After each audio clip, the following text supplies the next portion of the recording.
Hi friends, welcome to today's lesson here at Active Self-Protection Extra. I get accused sometimes of people saying that I say that people shouldn't carry reloads. And I want to ask you the question today, talk to you about a little bit of data that we have about the thought behind, as a private citizen, how many reloads should we carry? Henry Holsters is one of the few holster makers I trust to make a quality appendix carry holster that meets all the requirements of a holster.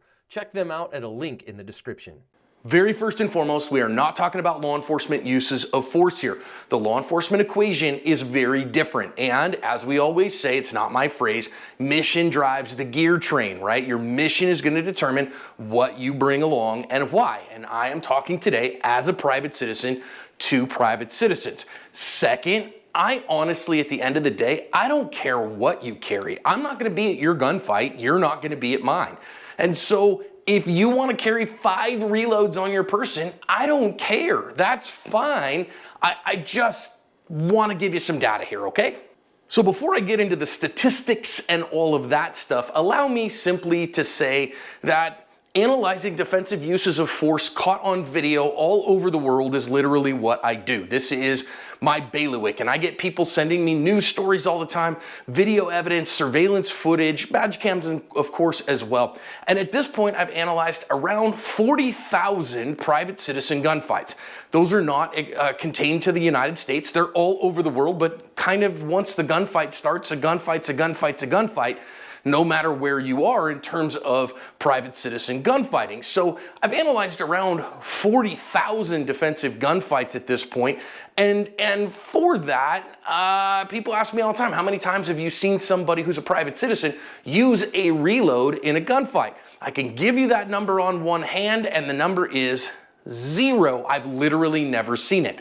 I see cops reload and use those bullets in that magazine pretty regularly in gunfights, in fact, but that's a mission thing. They are pursuing and taking people into custody, whereas a private citizen mission is to break contact. And if your gun runs empty, I don't care what's going on. A reload, you're not going to get a sub-second reload as a private citizen out of concealed gear in a defensive gunfight. You're probably lucky to get 2.5 if you're really good. 2 seconds if you're a grandmaster and you've really practiced from concealment. For most people, it's 3 to 4 seconds to get a reload out of a concealed place, get it in your gun, get the gun back in the fight, and keep fighting. What we see is the average private citizen gunfight lasts somewhere less than 7 seconds, usually less than 5 seconds. So let's just say it takes you 3 seconds to get your gun out and in the fight. Let's say the gunfight, you had 10 in the gun, say for instance, and it's probably going to take you more than 2 seconds unless you're like, again, a world champion defensive shooter. If you're Mike Seeklander, you can get a gun out from concealment and 10 shots out of that gun, 11 with the one in the chamber, in 2 seconds. Perhaps, but even Mike, I think, would have a hard time with that. Heck, I think Jerry Michalek from concealment would have a hard time with that. And then you're going to take 3 seconds to get a reload. And so that's if you're just standing and delivering at maximum speed available, then the first shot out of that reload's coming in somewhere around 5.5 to 6 seconds is the reality of things. And with that being the case, you're probably at the end of your gunfight anyways.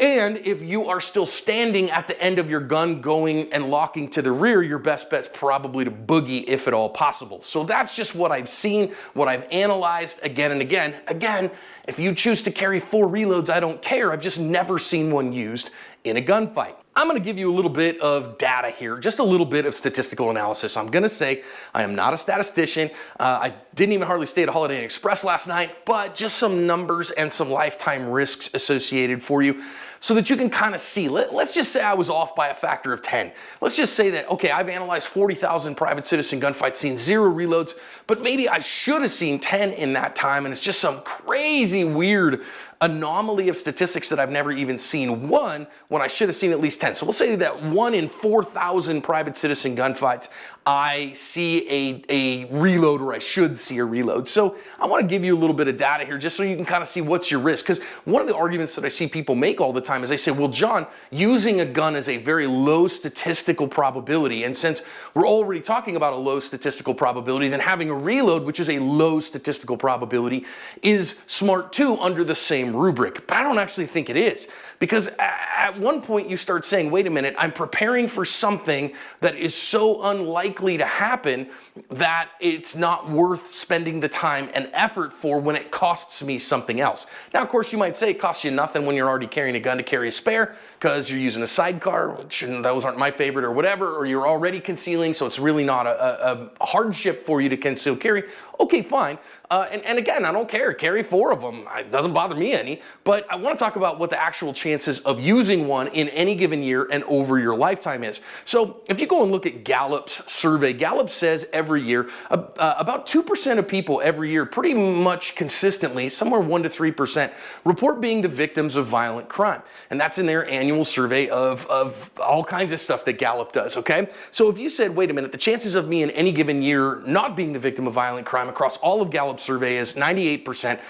And I multiplied that over, say, an adult lifetime from the time I'm 21 until I am 80. So what we would do is we would take 98%, we would raise 98% to the 60th power, and that would give us about a 70% lifetime chance of using our firearm, of being the victim, if every time we were the victim of violent crime, we used our firearm. Of course, I think that also includes, regular assaults, which the FBI's crime report says is somewhere around 75% of reported victimizations every year.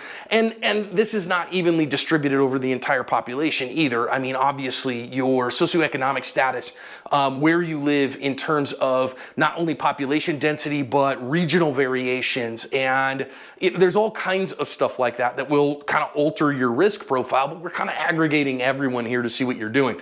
Now, let's look instead at the number of defensive gun uses that we see every year. That we have a report of somewhere between 500,000 and 2 million defensive gun uses in America every year, depending on whose numbers that you want to believe. If we take the 2 million defensive gun uses a year and we divide that by the fact that from 18 years of age and up, there are about 258 million Americans today, that means every year you got a 0.7% chance of needing to use your firearm, of being in a defensive gun use. Well, if we take that same 0.7% and we look at it over our lifetime risk, it's about a 38% lifetime chance of needing to use your firearm as a defensive gun use. Doesn't necessarily mean pressing the trigger, right? That could be, drawing the gun, simply informing somebody that you have a gun, them knowing you have a gun, and scampering off. And how many defensive gunfights do we see on the big channel where the gun isn't fired? It's not a small number. So if we raise that 0.7% to 2 million gun uses, defensive gun uses a year, you got a 38% chance from the time you're 21 till the time you're 80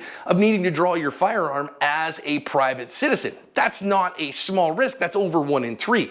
Now, of course, if we take it down to the 500,000, then we change that to about a 10% lifetime risk because we're at 0.175% annually. And I can't tell you which one of those is the better number because it depends on whose view of those statistics you think is right. The 500,000 is the lowest number. The 2 million is probably on the high end, so somewhere in between here. So let's say there's maybe a 25% chance on average that you might need to use your firearm in a defensive gun use over the course of your lifetime. Now then, let's flip the page. If we had, I'm just going to give you some stuff here again, doing simple math and simple statistics here.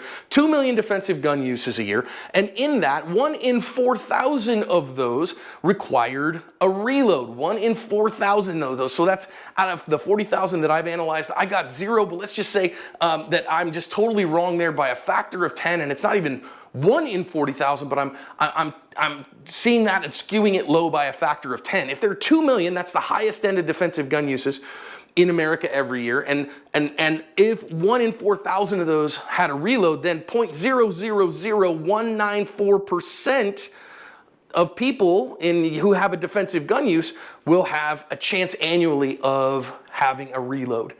Now hold on a minute, let's look at that again. If 1 in 4,000, so we're probably off by a factor of 10 there or more, I don't know.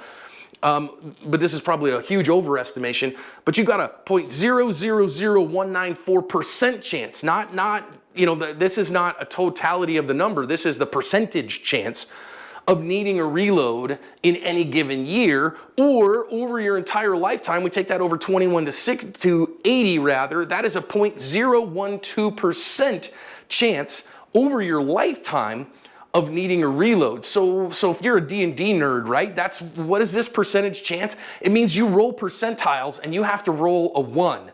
And then if you roll a 1, you have to roll those percentiles again and roll another 1. And then you get to use your reload. Then you will require a reload if I'm off by a factor of 10. Now, what do those statistics say? They say you're never going to use a reload. They just say the fact of the matter is if you have one on your person, it's a whoopee. It's just, you just like it because it's warm and soft and cuddly. I'm okay, you carry stuff that's warm and soft and cuddly all the time.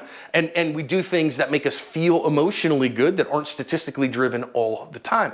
But when somebody asks me why I carry a reload and they say, well, John, I carry a reload because I might have a malfunction in the gun. If you have a malfunction in the gun, your gunfight's over. I've literally never seen a malfunction in a real gunfight that wasn't actually fixed by simply racking the slide super hard, or at least tapping the base plate and racking the slide super hard. I've never seen a magazine-induced failure end a gunfight for anyone.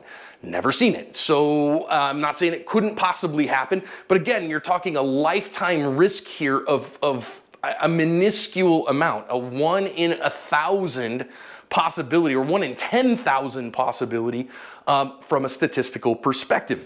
And over your entire lifetime, 10,000 people carrying a reload, 1 might use it over the course of their entire lifetime. I just don't find that a thing. Now again, let me say, if you want to carry 4 of them, I don't care. But when people give me a hard time about not carrying a reload, I say, look, there's actually a fairly reasonable chance I will need my firearm over my life. In fact, I have needed my firearm. I haven't fired it at somebody who was a deadly threat. Have had it pointed at somebody once, had my hand on the gun in the holster once. So, I'm already in that statistics of defensive gun uses, but not in reloads. And I will say this, if you're carrying a reload and you're not carrying a less lethal, you're not carrying something like an OC spray, of course, this is Palm. Palm is one of our sponsors. Love them. And if you're not carrying a less lethal, because there's, again, a 4 times more likely chance of being assaulted with ordinary force than deadly force. And if you're being assaulted with ordinary force, then you don't need a firearm because you'll go to prison if you use one. You need a less lethal tool. Maybe you have Jack Johnson and Tom O'Leary instead. But when I'm using empty-handed skills, man, I can get hurt too. I can hurt them pretty bad. I love having something like this. If you are carrying a spare magazine and you don't have a source of light on your person, you're not carrying a flashlight.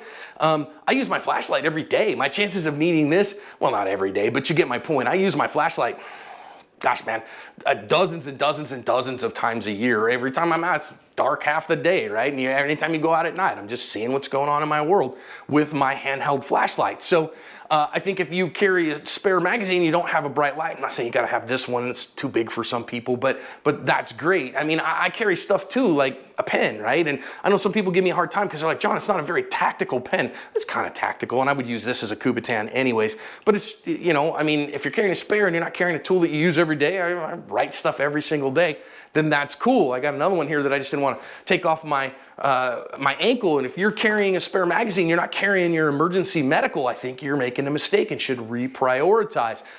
Because I've used my ankle medical kit 5 times since I started carrying one of these. And I'll tell you, man, you go get some trauma medical training and you'll be the first responder at car wrecks. I promise you. I promise you. I've never used this in a defensive gunfight, but I have used it at car wrecks and medical emergencies multiple times. So, this is a far more likely thing to happen.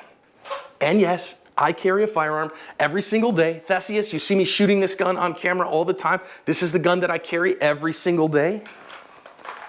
And the reason I carry it is, if the 500,000 number is correct, then over my lifetime, I have probably a 10% chance of needing it again. If the 2 million number is correct, up to a 40% chance of needing it in my lifetime. Again, cumulative risk over time. So I carry it everywhere I can. And I think that is statistically wise, because if I said to you, hey, if you don't click your seatbelt, there's a 40% chance that you're gonna get in a wreck in your lifetime and you're gonna die in that wreck if you do get in the wreck and you're not wearing your seatbelt. Well, that's a high statistical probability. You'd be a fool because it's so easy to do not to click the seatbelt on. But if I said, hey, if you don't, take this other thing, if you don't have a car that automatically stops and does that for you automatically, then there is a 0.0015% chance that could kill you in over the course of your life. but it's going to cost you $10,000 to install in your car, you might look at that and go, gosh, man, it's such a rare occurrence. It's such a minuscule chance that I don't want to spend that money and that capital, so I'm not going to go ahead and do that. And that would probably be good risk analysis and good financial analysis for you. So again, if you just like carrying a spare, or you just like know all the cool kids carry a spare, and all of the guys that I know that come out of the military and all the guys that I know that come out of law enforcement, they carry spares. They do it because of their mission difference and what they were taught was their mission. But if those are the guys do that and they say, no, you should as a private citizen too, and you believe that and you want to carry a spare, I don't care, go ahead. But please don't gripe at those who don't. What you really should do instead is you should make sure that the gun that you carry is absolutely rock solid reliable. 0 malfunctions per 500 rounds, 1 malfunction in 1,000 rounds, and you better be able to explain why it happened. And carry a magazine in that gun that is so reliable and so vetted that you know for sure that it works every time, and treat that magazine like a baby so that you know you don't have that failure. If you do that, I don't got a problem. So carry what you want, but that's why I don't carry a spare.